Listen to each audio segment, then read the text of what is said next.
తాళ్లరేవు మండలం ఇంజరం పరిధిలోని పెద్దగోవలంక గ్రామంలో భారత రాజ్యాంగ నిర్మాత డాక్టర్ బిఆర్ అంబేద్కర్ 134వ జయంతి వేడుకలు ఘనంగా నిర్వహించారు.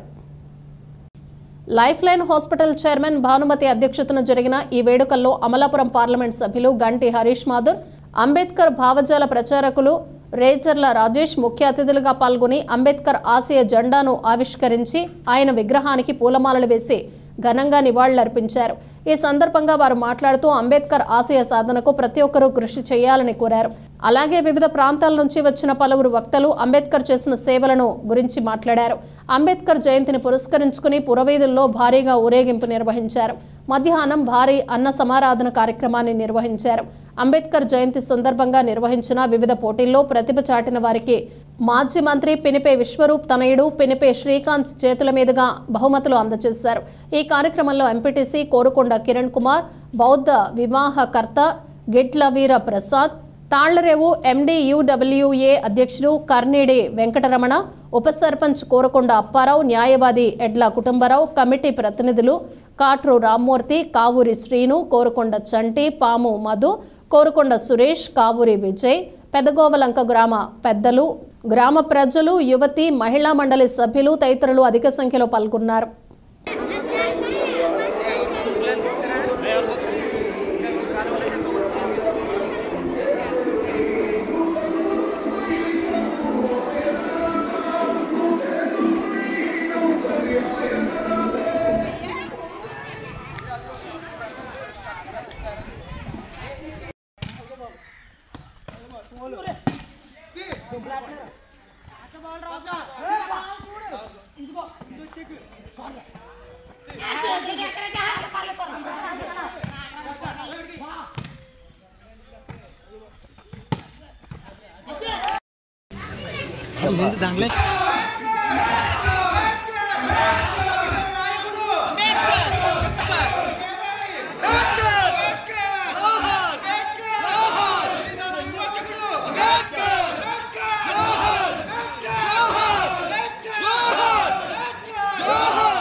అంటే ఫోన్ పెట్టుకుని వెనకరండి కానీ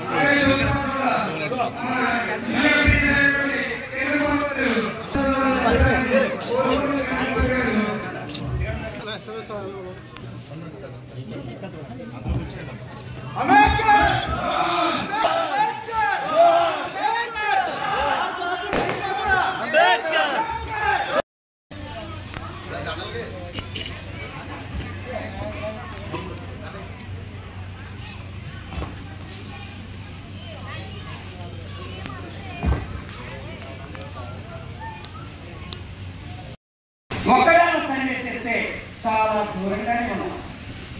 కానీ అంబేద్కర్ గారి యొక్క భావజాలాన్ని మెసేజ్ లేవు, గ్రామ జయంతులు ఉన్నాయి, నాకు ప్రసాదాన్ని చెప్పారు, అవి విప్పి చాలా చక్కగా దాముతో చెప్తున్నాం. కానీ ఓ మహనీయుడ అంబేద్కర్, ఇంతటి పరిజ్ఞానం మీరు అంత ముందుగా ఎలా ఆలోచించారో తెలియదు. నిన్నటి మొన్నటి వరకు నీ మీదేస్తారో బాంబు, నా మీదేస్తారో తెలియక ఈ దేశంలో ఉన్నటువంటి ప్రజలు చాలా ఇబ్బందులు పడిపోయారు. కానీ దానికోసం కూడా చాలా కాపాడుకుంటా భారత రాజ్యాంగాన్ని. Thank you very much. బీసీల నాయకుడు అని చెప్తున్నాను, బాబాసాహెబ్ అంబేద్కర్. అదేవిధంగా మరి లైఫ్ లైన్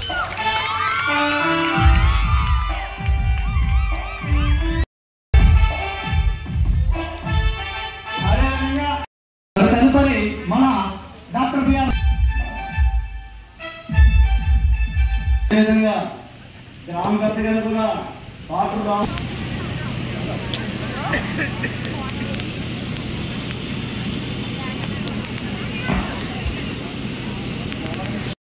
మహోత్సవానికి నేనే కంపల్సరీ పాల్గొంటానమ్మా. నాది తర్వాత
కొంచెం తగ్గించు, వాళ్ళకి బాగా కిర్రు పడుతుంది కారణం బాగా స్పీడ్గా కొంచెం తగ్గించండి దయచేసి ప్లీజ్.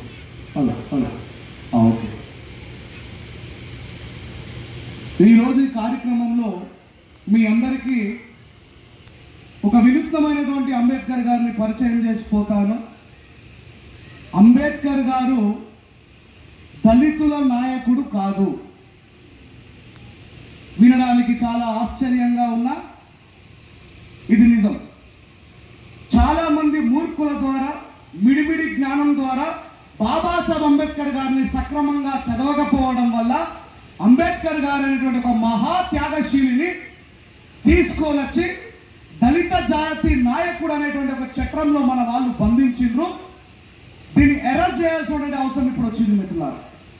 ఇది ఈ దేశంలో అంబేద్కర్ గారి యొక్క త్యాగాన్ని, అంబేద్కర్ గారి యొక్క పోరాట పటిమని, అంబేద్కర్ గారు ఈ దేశానికి అందించినటువంటి సేవలని ఓర్చుకోలేక, ఇష్టం లేక ఏ మనువాదులైతే ప్రచారం చేశారో అంబేద్కర్ కేవలం దళిత నాయకుడని, దాన్ని తెలిసి తెలియక మన వాళ్ళు కూడా అంబేద్కర్ గారు మా దళితుల ఆరాధ్య దైవం, అంబేద్కర్ గారు మా దళిత జాతిలో పుట్టిండు నిజమే, అంబేద్కర్ గారు దళిత జాతిలో పుట్టింది నిజమే, కానీ ఆయన కేవలం దళితులకు మాత్రమే హక్కులను ఇచ్చాడనేది అబద్ధం. మరి ఎవరి నాయకుడు బాబాసాహెబ్ అంబేద్కర్ గారు? మొట్టమొదటిగా అంబేద్కర్ గారు ఏ వర్గానికి నాయకుడు అంటే పురుషులతో సమానంగా ఉన్నటువంటి భారతదేశ స్త్రీలందరికీ బాబాసాహెబ్ అంబేద్కర్ గారు మొదట నాయకుడు. ఈ స్త్రీలలో కేవలం మాలామాదిగ జాతి స్త్రీలు కాదు, భారతదేశంలో మేము అత్యంత అధిక కులం అని చెప్పుకుంటున్న పండితుల నుంచి పడితే ఈ దేశంలో కింది కులం అని చెప్పబడుతున్నటువంటి స్త్రీలందరికీ కూడా సమానమైన, పురుషులతో సమానమైన హక్కులను కల్పించిన స్త్రీ జన ఉద్ధారకుడు డాక్టర్ బాబాసాహెబ్ అంబేద్కర్ గారు. మిత్రులారా, ఎప్పటి నుంచో చాలా మంది కూడా మనం ఎప్పుడన్నా ఏదైనా సమస్య, ఏదైనా ఆపత్తి వస్తే ఆ సమయంలోనే అందరూ కలిసి వస్తామంటారు. ఎప్పుడు కలిసి కట్టుగా ఉండడంలోని మాకు చాలా లోపాలు ఉన్నాయన్న విషయం ప్రతి ఒక్కరికి తెలుసు. దీని గురించి చాలా అనేక అంశాలు వేరుపడి చేస్తాం. ఎందుకు ఈ లోపాలు వస్తున్నాయి?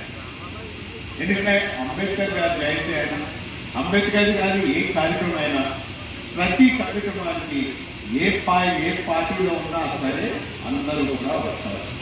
ఆయన కార్యక్రమం అయితే మాత్రం అందరూ సెలబ్రేట్ చేసుకుంటారు. కానీ ఎందుకు మాత్రం మనకి రేపు అన్నాడు పొలిటికల్ పార్టీ వచ్చినప్పటికీ ఐక్యతలతోనే ఎందుకు మనకి ఇబ్బంది వస్తుంది? ఇలాంటివి ఇదే కాదు, నేను చూసాను. ఇంకా రిజర్వేషన్ కూడా ఉంది కదా, చాలా మంది పిల్లలు కూడా ఎంప్లాయ్మెంట్ ఉన్నారు కదా, కానీ గతంలో నుంచి ఇప్పుడు నేను చూస్తుంటే ఆ 15% కూడా ఉపయోగించే పరిస్థితి కూడా ఉంది.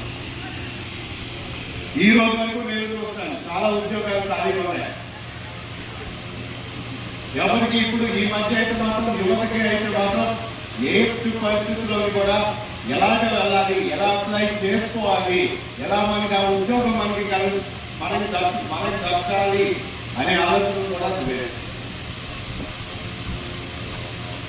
మేము అనేక అంశాలని ఇవన్నిటినీ కూడా ఆలోచిస్తూ ఉన్నాం.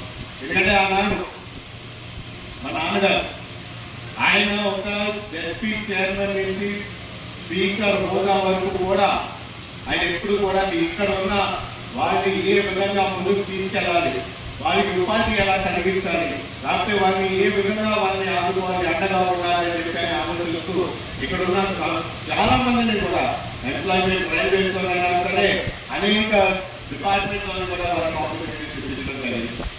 కానీ దాని తర్వాత ఏమైనా మాత్రం మీ అందరికీ తెలుసు. ఈరోజు మేము కూడా అనుకుంటుంది ఏంటంటే, మేము ప్రతి చోటకి వెళ్ళినప్పుడు మాకు చాలా బాధ వేస్తుంది. చాలా మంది మా దగ్గరికి వచ్చి, సార్ మాకు ఒక జాబ్ ఆపర్చునిటీ లేవు, మాకు ఒక ఉపాధి కల్పించండి, లేకపోతే మాకు ఒక ఆపర్చునిటీ. మీరందరూ కూడా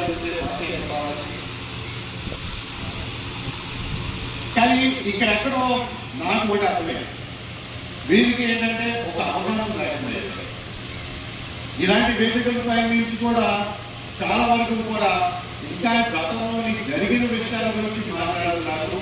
ఇప్పుడు ఏ విధంగా ముందుకు వెళ్ళాలనేది ఒక ఆలోచనలో ఒక వేదిక విధానాన్ని ఇవ్వడంలో కూడా వేదిక పైన ఉన్న నాయకులు కూడా అదొకటే మర్చిపోతున్నారు.